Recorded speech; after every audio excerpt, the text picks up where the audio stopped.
muy buenos días para todos. Bienvenidos a nuestro club de lectura. Hoy martes 4 de mayo del 2021. Bienvenidos a todos los que se conectan a nuestro libro del mes, Padre Rico, Padre Pobre, que les enseña a los ricos a sus hijos, que las clase media y pobre no. Capítulo número 1, tal y como fuera narrado por Robert Kiyosaki.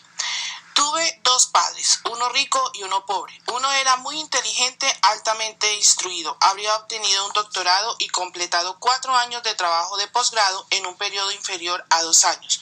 Luego asistió a las universidades de Stanford, Chicago y Northwestern para realizar sus estudios avanzados totalmente becado. Mi otro padre nunca completó el 8º grado.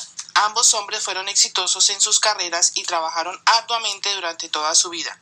Los dos ganaron ingresos sustanciales, pero uno de ellos luchó financieramente toda su vida. El otro se convertía en uno de los hombres más ricos de Hawái.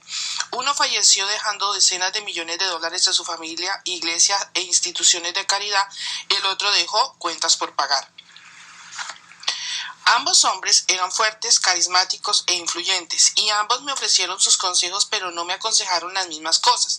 Los dos creían firmemente en la educación, pero no me recomendaron el mismo camino de estudios. Si yo hubiese tenido tan solo un padre, habría tenido que aceptar o rechazar sus consejos, pero teniendo dos papás aconsejándome, me ofreció la opción de confrontar puntos de vista, el de un hombre rico con el de un hombre pobre.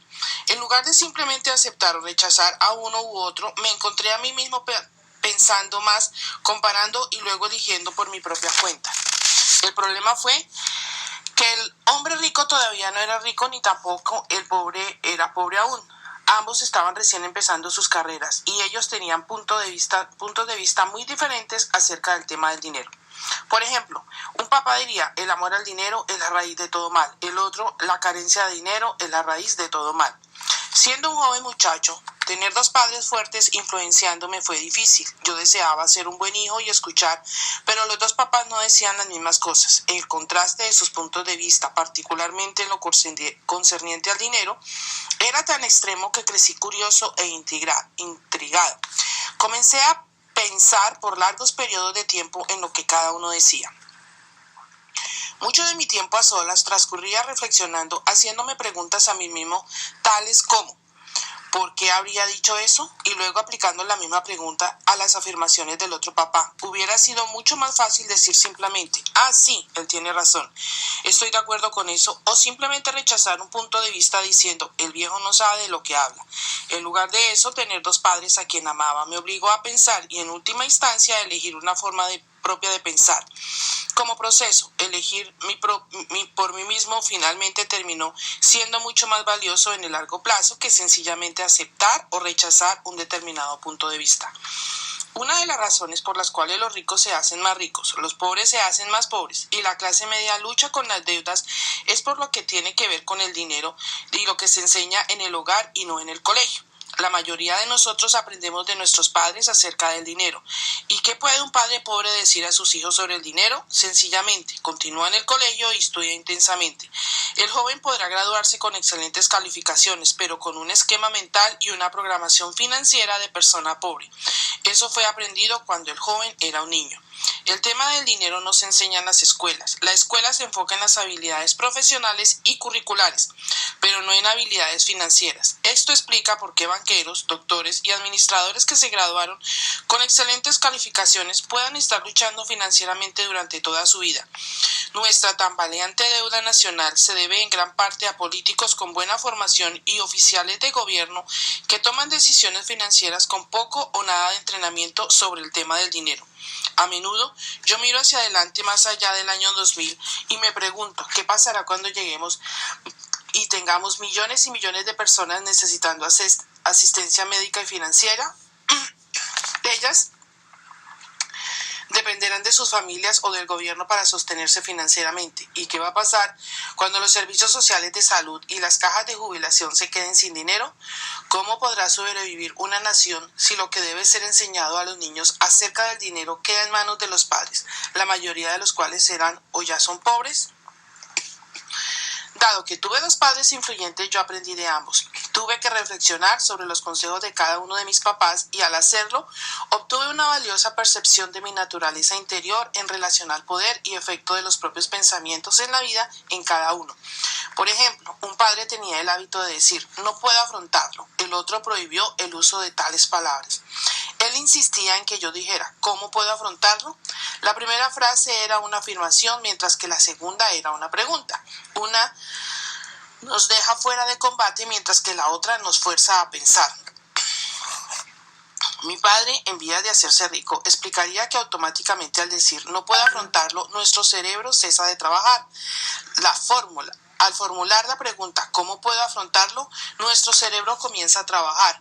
Él no se refería a comprar todo lo que uno quisiera. Él era fanático de la ejercitación de la mente de la computadora más poderosa del mundo. Mi cerebro se pone cada día más fuerte porque lo ejercito, más se fortalece, más dinero puedo hacer. Él creía que afirmar automáticamente no puedo afrontarlo era una señal de haraganería mental. Aunque ambos padres trabajaban arduamente, advertí que uno de ellos tenía el hábito de poner su mente a dormir cuando se trataba de asuntos de dinero y el otro tenía el hábito de ejercitar su cerebro. El resultado, a largo plazo, fue que, financieramente, uno de ellos se fortaleció mientras el otro resultó debilitado. Esto no es muy diferente de alguien que asiste a un gimnasio a ejercitarse regularmente versus alguien que se sienta en su sofá a mirar televisión. El ejercicio físico apropiado aumenta sus chances de salud y el ejercicio mental apropiado aumenta sus chances de riqueza. La haraganería disminuye ambas, salud y riqueza. Mis dos papás tenían formas opuestas de pensar. Un papá pensaba que los ricos deberían pagar más en impuestos para ayudar a aquellos menos afortunados. El otro decía, los impuestos castigan a quienes producen y premian a quienes no lo hacen. Un papá recomendaba, estudia mucho, así encontrarás una buena compañía en la cual trabajar. El otro recomendaba, estudia mucho y así encontrarás una buena compañía para comprarla. Un papá decía, la razón por la que no soy rico es porque los tengo a ustedes, niños. El otro decía, la razón por la que debo ser rico es porque lo tengo a ustedes, niños. Uno alentaba a hablar de negocios y de dinero durante la cena, el otro prohibía que el tema del dinero fuera discutido durante la comida. Uno decía, cuando se trata de dinero juega sobre seguro, no corras riesgos. Y el otro decía, aprende a manejar el riesgo. Uno creía, nuestro hogar es nuestra mayor inversión y nuestro más grande activo. El otro creía, mi casa es un pasivo y si tu casa es una mayor inversión, estás en problemas. Ambos papás pagaban sus cuentas a tiempo, pero no les pagaba el primer término, mientras que el otro lo hacía en el último.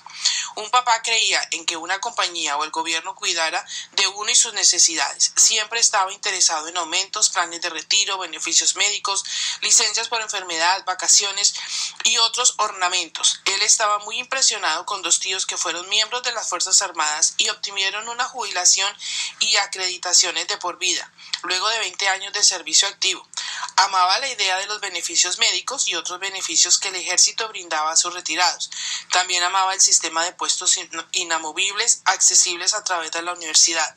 La idea de un trabajo protegido de por vida y sus beneficios parecía a veces más importante que el trabajo en sí. A menudo él decía, he trabajado duro para el gobierno y eso me ha dado derecho a los beneficios. El otro papá creía en la total autodependencia financiera. Él hablaba bien claro sobre la mentalidad de beneficiario y de cómo esta mentalidad está creando gente débil y con carencias financieras. Era bien enfático en relación a ser financieramente competente. Un papá bregaba por ahorrar unos pocos dólares, el otro simplemente creaba inversiones. Un papá me enseñó cómo redactar un currículum vitae que dé buena impresión a fin de encontrar un buen trabajo. El otro me enseñaba cómo redactar fuertes planes de negocios y finanzas a fin de crear puestos de trabajo. Ser producto de dos padres fuertes me permitió darme el lujo de observar los efectos que dos formas diferentes de pensamiento tenían sobre la vida de uno. Me di cuenta de que las personas realmente dan forma a sus vidas a través de sus pensamientos. Por ejemplo, mi papá pobre siempre decía, nunca seré rico. En cambio, mi papá rico siempre se refería a sí mismo como rico. Decía cosas como, soy un hombre rico y los ricos no hacen esto, aun cuando está estaba totalmente quebrado luego de un revés financiero importante, continuaba refiriéndose a sí mismo como hombre rico. Se cubría a sí mismo diciendo: hay una diferencia entre ser pobre y estar quebrado. Quebrado es temporal y el pobre es eterno. Mi padre pobre también decía: no estoy interesado en el dinero o el dinero no cuenta. Mi padre rico siempre decía: el dinero es poder. De manera que puede que el poder de nuestros pensamientos nunca sea medido o apreciado, pero siendo aún muy joven muchacho, se hizo obvio para mí que debía estar consciente de mis pensamientos y de cómo me expresaba. Noté que mi papá pobre era pobre no por la cantidad de dinero que ganaba, la cual era significativa, sino por sus pensamientos y acciones. Siendo un niño y al tener dos padres, comencé a estar agudamente atento de cuidar qué pensamientos elegiría adoptar como propios. ¿A quién debería escuchar? ¿A mi padre rico o a mi padre pobre? Aunque ambos hombres tenían un gran respeto por la educación y el aprendizaje, ellos estaban en desacuerdo sobre aquello que pensaban que sería importante aprender. Uno quería que yo estudiara mucho, lograra un título, consiguiera un buen empleo y trabajara por el dinero. Él quería que yo estudiara para convertirme en un profesional, abogado o contador, o que asistiera a la escuela de negocios para lograr un máster. El otro me animaba a estudiar para ser rico, para entender cómo funciona el dinero y para aprender cómo tenerlo trabajando para mí. Yo no trabajo por el dinero, eran palabras que él repetía una y otra vez. El dinero trabaja para mí.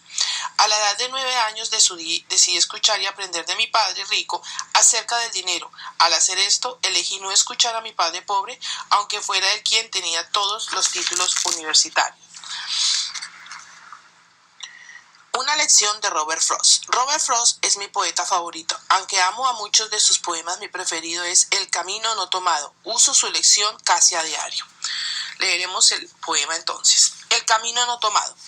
Dos caminos se bifurcaban en un bosque amarillo y lamentablemente no podía recorrer ambos. Siendo un solo viajero por largo tiempo, me detuve y contemplé uno de ellos tan lejos como pude hasta donde se perdía en la maleza. Entonces tomé el otro, tan justo como honesto y teniendo quizás el mejor motivo, ya que las pasturas estaban más crecidas y pedía ser recorrido, aunque quienes habían pasado por allí les había desgastado casi por igual realmente. Y esa mañana, ambos por igual, se tendían sobre hojas que ninguna pisada tornaría ennegrecidas. Dejaré el primer camino para otro día, y aún sabiendo que un camino conduce a otro, dudé si alguna vez debería regresar. Y estaré diciendo esto con una visión en alguna parte. De aquí a épocas por venir, dos caminos se bifurcan en un bosque y yo tomé el menos transitado, y eso ha hecho toda la diferencia. Y eso hizo toda la diferencia. A lo largo de los años he reflexionado a menudo sobre el poema de Frost. Elegir no escuchar el consejo y la actitud de mi padre altamente instruido fue una decisión dolorosa, pero fue una decisión que moldeó el resto de mi vida. Una vez que decidí a quién escuchar, comenzó mi educación acerca del dinero. Mi padre rico me enseñó por un periodo de 30 años hasta que tuve 39. Cesó cuando se dio cuenta que yo sabía completamente y plenamente lo que él había tratado de introducir repetidamente en mi, a menudo, duro cráneo. El dinero es una forma de poder, pero lo que es más poderoso aún es la educación financiera. El dinero viene y va, pero si usted cuenta con la educación acerca de cómo funciona el dinero, gana poder sobre él y puede comenzar a generar riqueza. La razón por la cual el pensamiento positivo por sí solo no basta es porque la mayoría de la gente fue al colegio, pero nunca aprendió cómo funciona el dinero, de manera que pasan sus vidas trabajando para él. Dado que solo tenía 9 años cuando comencé, las lecciones de mi padre rico me dio fueron simples, y cuando todo estaba expresado y realizado quedaron definidas solo 6 lecciones principales repetidas a lo largo de 30 años. Este libro trata acerca de esas 6 lecciones expresadas de la forma más simple posible, al igual que mi padre rico las expuso para mí. Estas lecciones no pretenden ser respuestas, sino pautas indicadoras, pautas que lo asistirán a usted y a sus hijos a incrementar su riqueza sin importar lo que esté sucediendo en este mundo de crecientes cambios e incertidumbres. Lección número 1. Los ricos no trabajan por el dinero. Lección número 2. ¿Por qué enseñar especialización financiera? Lección número 3. Ocúpese de su propio negocio. Lección número 4. La historia de los impuestos y el poder de las corporaciones. Lección número 5. Los ricos inventan el dinero. Lección número 6. Trabaje para aprender y no por el dinero.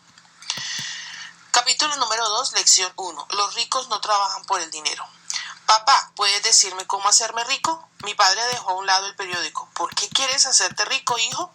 Porque hoy la mamá de Jimmy apareció conduciendo su nuevo Cadillac y ellos se fueron a pasar el fin de semana a su casa en la playa. Él invitó a 3 amigos, pero Mike y yo no fuimos invitados y nos dijeron que no nos invitaban porque éramos niños pobres. ¿Ellos dijeron eso?, preguntó mi padre incrédulo. Sí, lo dijeron, contesté en tono herido. Papá sacudió su cabeza silenciosamente, empujó sus anteojos sobre el puente de su nariz y volvió a leer el periódico. Me quedé esperando una respuesta. Corría el año de 1956. Yo tenía 9 años. Por algún giro del destino concurría a la misma escuela pública a la cual la gente adinerada enviaba a sus niños. El nuestro era un pueblo principalmente azucarero. Los gerentes de la plantación y otras personas influyentes del pueblo, tal como doctores, dueños de negocio y banqueros, enviaban a sus niños a esa escuela de primero a 6º grado. Después del 6º, sus hijos eran enviados generalmente a escuelas privadas. Dado que mi familia vivía sobre uno de los lados de la calle, yo concurría a ese colegio. Si hubiera vivido sobre el lado opuesto, hubiera ido a una escuela diferente con niños de familias más parecidas a la mía. Después del 6º grado, esos niños y yo iríamos a la escuela intermedia y el ciclo superior en un establecimiento público. No habría escuela privada para ellos ni para mí. Mi padre bajó el periódico. Al fin se diría que estaba pensando. Bien, hijo, comenzó lentamente. Si quieres ser rico, tienes que aprender a hacer dinero. ¿Y cómo hago dinero?, Pregunté. Bueno, usa la cabeza, hijo, respondió sonriendo. Lo que realmente significaba era, eso es todo lo que voy a decirte.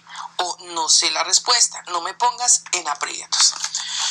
Se forma una sociedad. A la mañana siguiente le dije a Mike, mi mejor amigo, lo que había dicho mi padre. Hasta donde yo sé, Mike y yo éramos los únicos niños pobres de la escuela. Al igual que yo, Mike estaba en esa escuela por accidente. Alguien había trazado una muesca cuadrada en la línea que marcaba el distrito escolar y de esa manera nosotros terminábamos adosados a una escuela con los hijos de los ricos. Nosotros no éramos realmente pobres, pero nos sentíamos como si lo fuéramos porque todos los demás chicos tenían guantes de béisbol nuevos, bicicletas nuevas y todo nuevo. Mamá y papá nos proveían de las cosas básicas como comida, vestimenta y vivienda, pero eso era todo. Papá solía decir, si quieres algo, trabaja por ello. Queríamos cosas, pero no había demasiado trabajo disponible para niñitos de 9 años. Entonces, ¿qué haremos para hacer dinero?, preguntó Mike. No lo sé, dije, pero ¿quieres ser mi socio? Y así, en la mañana de ese sábado, Mike se convirtió en mi primer socio comercial. Pasamos toda la mañana generando ideas sobre cómo hacer dinero. Ocasionalmente hablamos de cómo se estaría divirtiendo los niños mimados en la casa de Jimmy en la playa. Nos dolió un poco, pero ese dolor fue bueno porque nos inspiró a seguir pensando acerca de las maneras de hacer dinero. Finalmente, esa tarde, un destello de iluminación atravesó nuestras cabezas. Se trataba de una idea. Mike la obtuvo de un libro de ciencias que había leído. Entusiasmados, estrechamos nuestras manos y entonces la sociedad ahora tenía un negocio. Durante algunas semanas siguientes, Mike y yo recorrimos el vecindario, llamando a las puertas y preguntando a nuestros vecinos si podrían guardarnos los tubos de pasta de dientes. La mayoría consistió sonriendo con una mirada intrigada. Algunos nos preguntaban qué estábamos haciendo y a lo cual respondíamos, no podemos decírselo, es un secreto de negocios. Mi madre se molestaba cada vez más a medida que avanzaban las semanas. Habíamos elegido un sitio cerca de lavarropas como lugar para apilar nuestro stock de materia prima. En una caja de cartón de botellas de ketchup, nuestra pila de tubos vacíos de pasta dentrífica comenzó a crecer. Finalmente mamá se entrometió. El espectáculo de los desperdicios de sus vecinos tuvo vacíos apretujados. Le afectó. ¿Qué están haciendo ustedes, niños?, preguntó, y no quiero oír otra vez que se trata de un secreto de negocios. Hagan algo con ese desastre o lo voy a arrojar a la basura. Mike y yo rogamos e imploramos explicando que pronto tendríamos suficiente para empezar nuestra producción. Lo que estábamos esperando era que un par de vecinos acabaran su pasta para que nos dieran los tubos. Mamá nos garantizó una extensión de plazo por una semana. El día de inicio de producción fue adelantado. La presión estaba encima. Mi primer socio ya había sido amenazado por mi propia madre con un aviso de desalojo de nuestro espacio en el lavadero. El asunto de tener que decirles a los vecinos que apuraran el uso de su pasta pasó a ser una tarea de Mike, quien le dijo que de todas maneras sus dentistas deseaban que se cepillaran más a menudo. Yo comencé a organizar la línea de producción.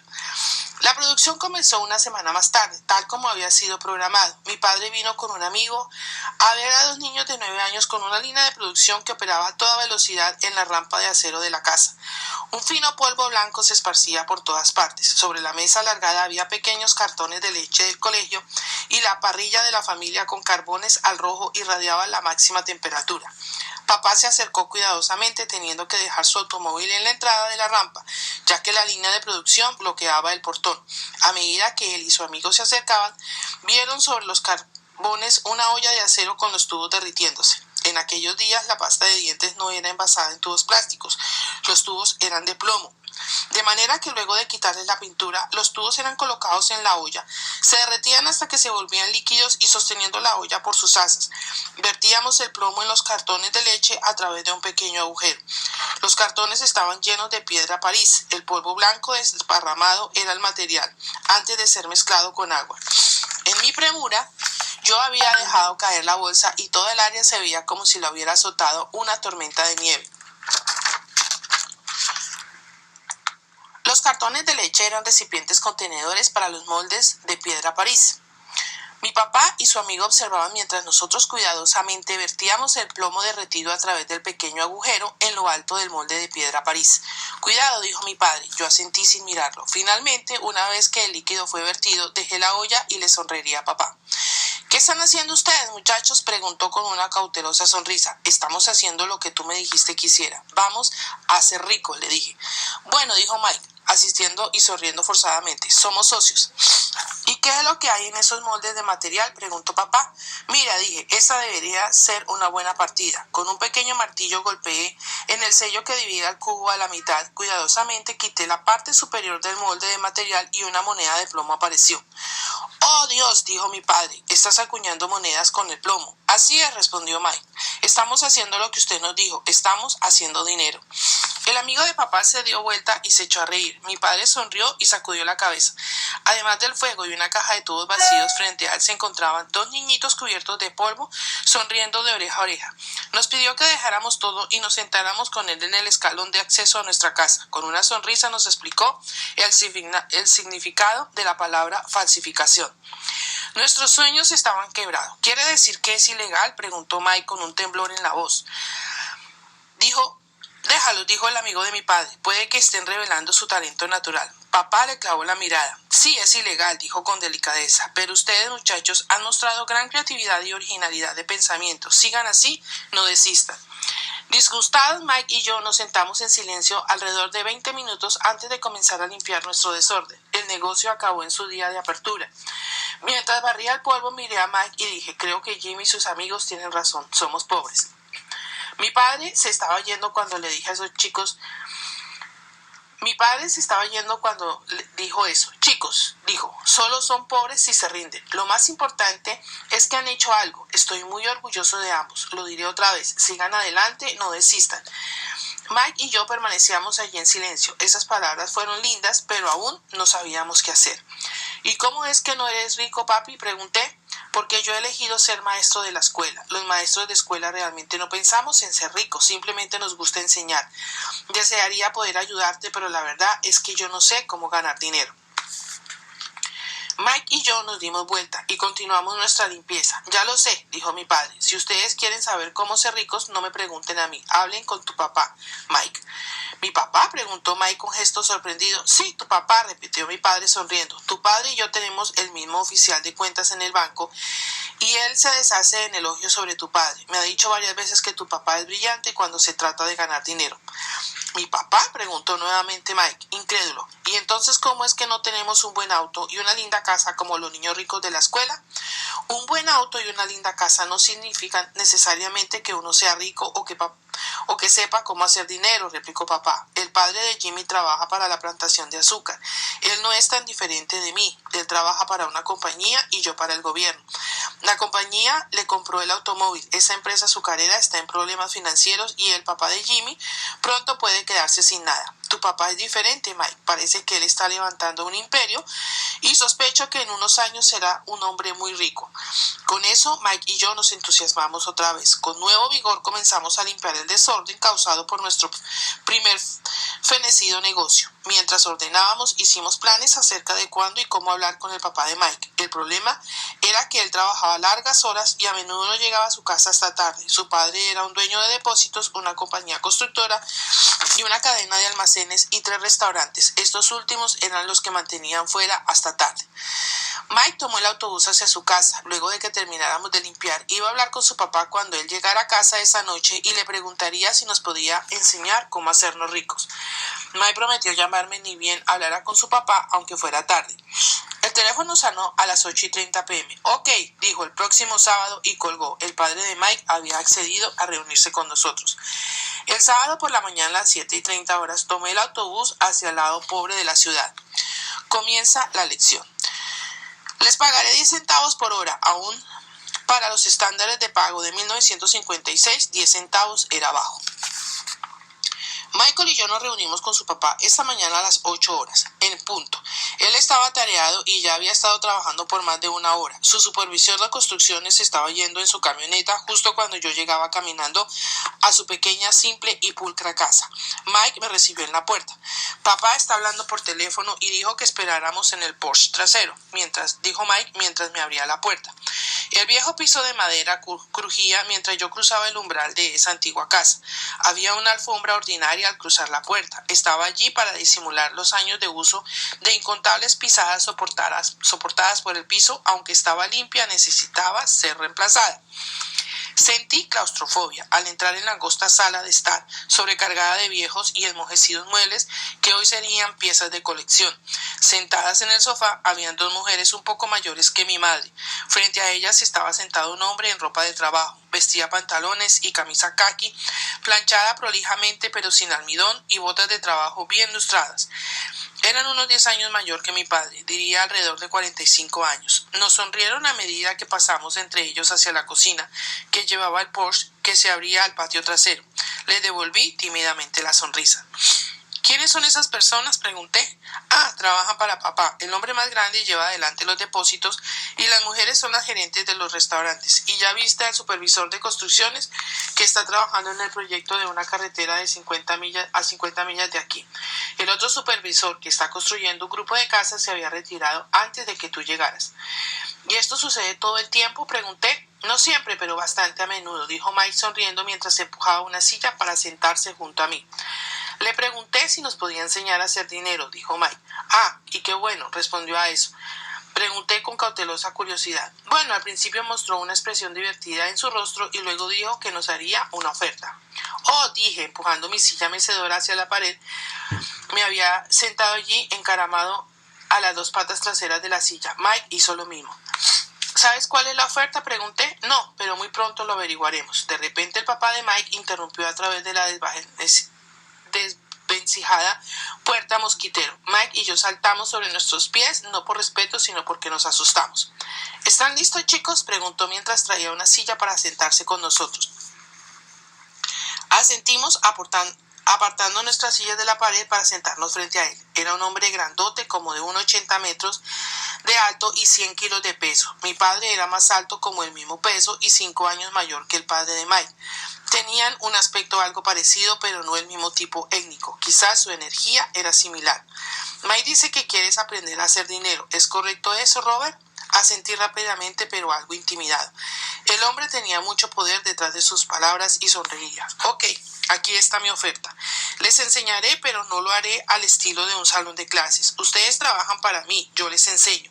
Ustedes no trabajan para mí, yo no les enseño. Y estoy perdiendo mi tiempo si solo quieren sentarse y escuchar como lo hacen en el colegio. Esa es mi oferta. Tómenla o déjenla. ¿Puedo hacer una pregunta primero?, pregunté. No, lo toman o lo dejan. Tengo mucho trabajo que hacer como para malgastar mi tiempo. Si ustedes no pueden tomar una decisión con firmeza, entonces de todas maneras nunca aprenderán a hacer dinero. A ganar dinero. Las oportunidades van y vienen. Ser capaz de saber cuándo hacer decisiones rápidas es una habilidad importante. Ustedes tienen la oportunidad que solicitaron. La escuela comienza o cierra en 10 segundos, dijo el papá de Mike con una sonrisa fastidiosa. Lo tomo, dijo. La tomo, dijo Mike. Bueno, dijo el papá de Mike. La señora Martín estará aquí en 10 minutos. Cuando termine con ella, la acompañarán a mini mercado y pueden empezar a trabajar. Les pagaré 10 centavos por hora y trabajarán 3 horas cada sábado. Pero tengo un partido de softball hoy, dije. El padre de Mike bajó su voz hasta un tono rígido. ¿Lo toman o lo dejan?, dijo. Lo tomo, repliqué, eligiendo trabajar y aprender en lugar de jugar al softball. 30 centavos más tarde, alrededor de las 9 de la mañana de una bella mañana de sábado, Mike y yo estábamos trabajando para la señora Martín. Ella era una mujer amable y paciente. Siempre decía que le recordamos a sus 2 hijos, quienes ya habían crecido y partido. Aunque ella era amable y creía en trabajar mucho y nos mantenía trabajando, ella era la encargada de señalarnos nuestras tareas. Pasábamos 3 horas tomando alimentos enlatados de los estantes y con un plumero cepillándolos cada lata para quitarle el polvo. Luego las reacomodábamos prolijamente. Era un trabajo extremadamente aburrido. El papá de Mike, a quien yo llamo mi padre rico, era dueño de 9 minimercados con grandes playas de estacionamiento. Eran la versión temprana de los actuales mercaditos 7-Eleven. Pequeños almacenes de vecindario en los cuales la gente compraba ítems tales como leche, pan, mantequilla o cigarrillos. El problema era que estábamos en Hawái, antes del aire acondicionado, y los comercios no podían cerrar las puertas por el calor. Sobre los costados del local, las puertas debían estar abiertas de par en par, quedando sobre el acceso y el estacionamiento. Cada vez que un automóvil pasaba o estacionaba, el polvo volaba en remolinos cayendo dentro del local, de manera que tendríamos trabajo por tanto tiempo como no hubiera aire acondicionado. Durante 3 semanas, Mike y yo nos reportamos a la señora Martín y trabajamos nuestras 3 horas. Al mediodía acababa nuestro trabajo y entonces ella dejaba caer 3 pequeñas monedas de 10 centavos en cada una de nuestras manos. Más, aunque tenía 9 años y era la década de los 50, 30 centavos no era demasiado excitante. Los libritos de historietas costaban entonces 10 centavos, así que usualmente yo gastaba mi paga en historietas y volvía a casa. Para el miércoles de la 4ª semana estaba listo para renunciar. Yo había accedido a trabajar solo porque deseaba aprender del padre de Mike la manera de hacer dinero y ahora era un esclavo por 10 centavos la hora. Y para peor, no había visto al papá de Mike desde aquel primer sábado.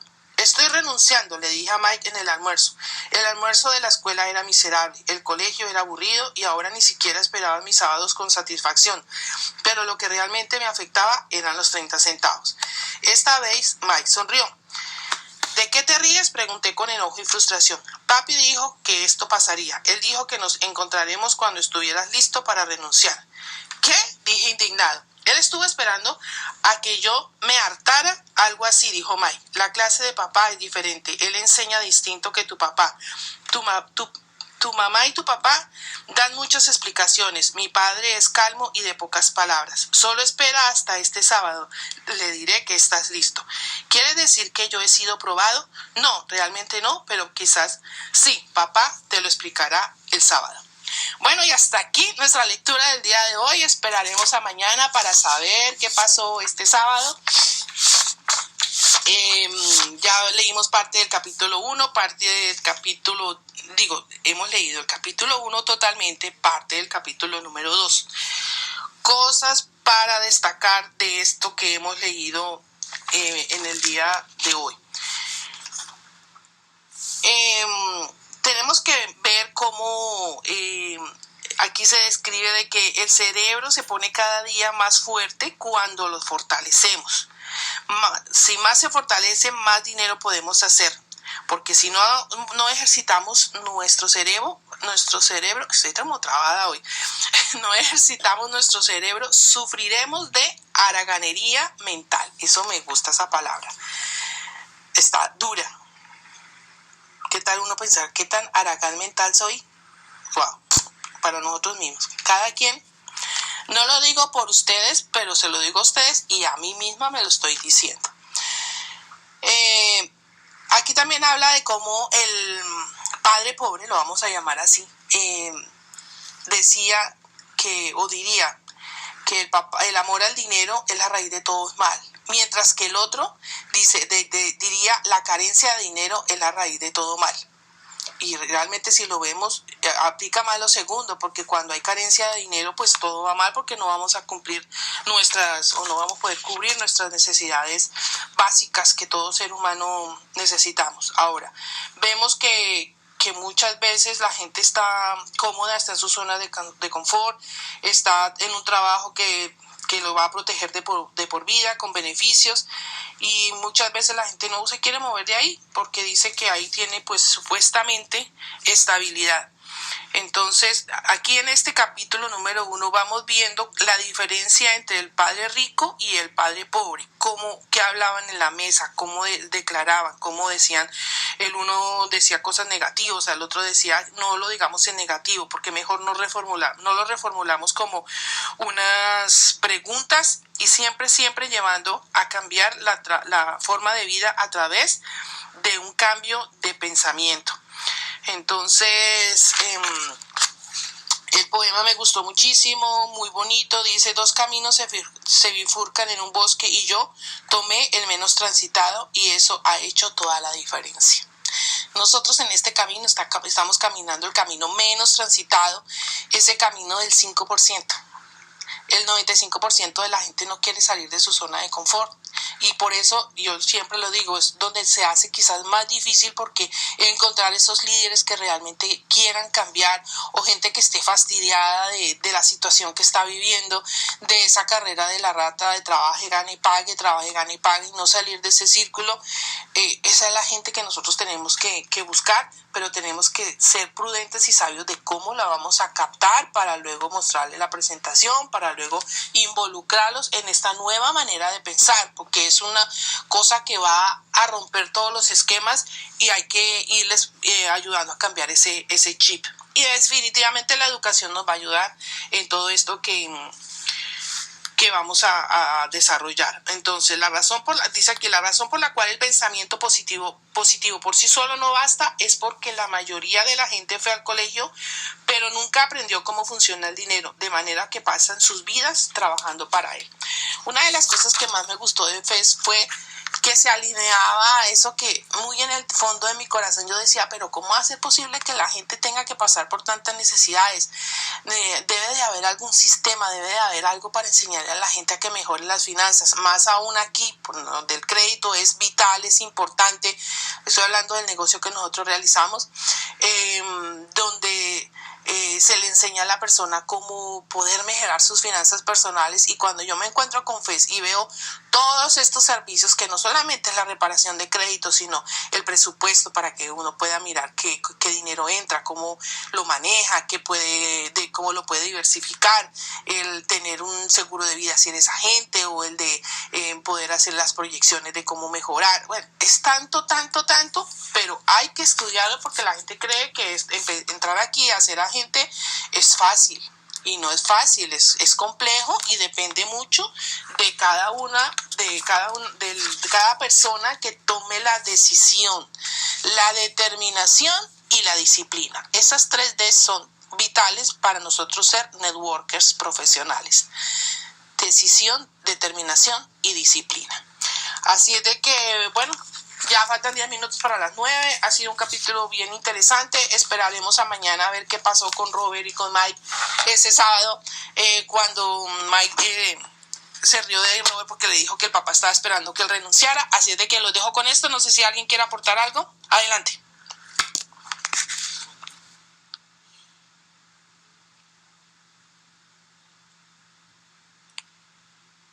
Hello. Yo dije, se me durmieron. No, a veces estamos calladitas escuchando y el teléfono hay que poner el código para entrar, y yo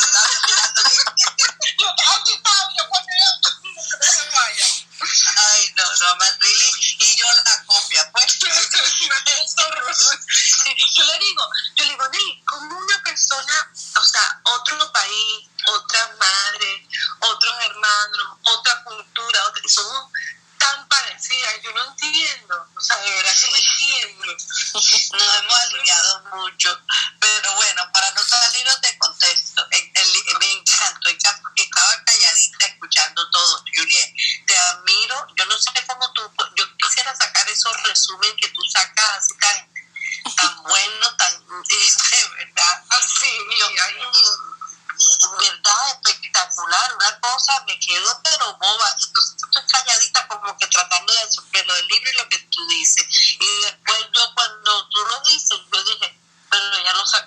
que yo lo haría. Entonces me quedó una cosa linda. El libro está espectacular. Este capítulo 1 está bueno, interesante ver cómo una persona puede ver de dos padres las diferencias y cómo eso puede influenciar cómo actúa, cómo vive, sus creencias, su vida. O sea, es una cosa maravillosa, ¿verdad? Es increíble ver las dos formas de vista y las dos formas de crecer. Increíble. Y cómo la gente piensa, la gente rica tiene su mentalidad totalmente sin ninguna creencia limitante. Eso me encanta, de verdad que está excelente este primer capítulo. Estoy loca por saber qué le pasó a Mike, el amigo. Ok, perfecto, mañana continuaremos. ¿Alguien más? No, bueno, de verdad que excelente, sí. Es que yo pienso que también se hace como más challenge. Yo no digo difícil porque la palabra tiene poder, pero es como más challenge, es más como cuesta arriba, diría yo. Un reto, exacto, un reto. Porque, o sea, yo lo veo en mi hija, ¿no? Mi hija, por lo menos, ella estaba en este negocio y la está involucrando y todo. Pero ella prefiere ir al dinero rápido, ¿sabes? Comida para hoy, hambre para mañana. Entonces, y aquí la facilidad aquí con un trabajo de poli, la gente puede vivir, ¿sabes? O sea, por eso es que yo pienso que pienso yo, ¿no? Es mi observación en eso. Se hace un reto porque, como dice el libro, la gente no le gusta pensar, no quieren pensar. Y es por eso que hay tantas, el 5% de la población es la rica, porque busca la estrategia, la determinación, la disciplina y tiene que pensar en plan, en estrategia. Y es por eso, bueno, el porcentaje tan pequeño, ¿no? Pero me encantó el libro y yo lo escuché, así que es bueno, es muy bueno. A mí me gusta este libro, pero estoy refrescando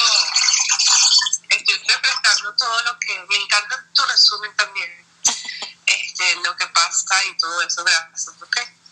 Gracias, Amariles, por tu participación. ¿Alguien más quiere participar? Bueno, entonces ya terminamos por el día de hoy. Gracias por estar aquí en nuestro club de lectura mañanero y sí, como dice Amarilis, es un reto y lo que nos queda, digamos, con nuestros hijos, porque ellos vienen también del sistema. El sistema, lo que enseña el sistema de educación tradicional es eso: trabaja, vea lo seguro y mira. Entonces el reto de nosotros es que alcanzar el éxito, empezar a ganar esos ingresos residuales, empezar a tener esas redes grandes con todos esos override que vienen de esos agentes que vamos a tener, y ya ellos van a decir, wow, pero ¿qué le pasó a mi papá y a mi mamá? Mire cómo están ganando dinero. Ellos van a volver a mirar. Con el ejemplo, enseñamos con el ejemplo. Así es de que, bueno, entonces les deseamos que tengan un día súper recontra y mega padrísimo, espectacular, de renovación día a día, momento a momento, minuto a minuto, al infinito y más allá. Y nos hablaremos mañana en la continuación de nuestro libro Padre Rico, Padre Pobre. Que tengan un buen día. Bye. Gracias, Juliet, qué belleza, gracias. Increíble, wow. A ustedes, que estén muy bien. Buen día.